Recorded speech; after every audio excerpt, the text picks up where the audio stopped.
మీ సిస్టరే, but సమాజంలో తనని ఎలా ట్రీట్ చేస్తున్నారు? ఇలాంటి వాళ్ళు చాలా మంది ఉంటారు ఎక్కడో, ఇప్పుడు మీలాగే సపోర్ట్ చేసే వాళ్ళు చాలా తక్కువ మంది ఉంటారు.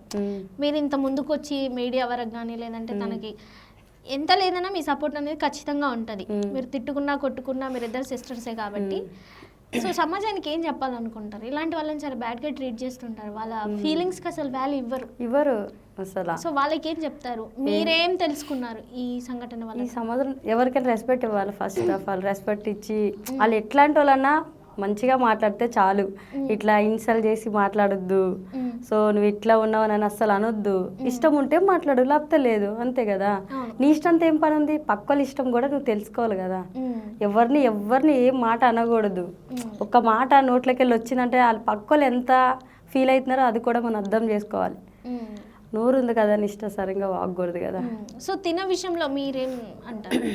తన విషయంలో అంటే ఇదే చెప్తున్నాను నేను. తన విషయంలో ఎవరిని ఇట్లా చూడకూడదని చెప్తున్నాను. ఇప్పుడు తినుందనని ఇట్లా విమర్శించి మాట్లాడకూడదు కదా. తినకనేదే ఒక మనసు ఉంది, సో బాధపడుతుంది.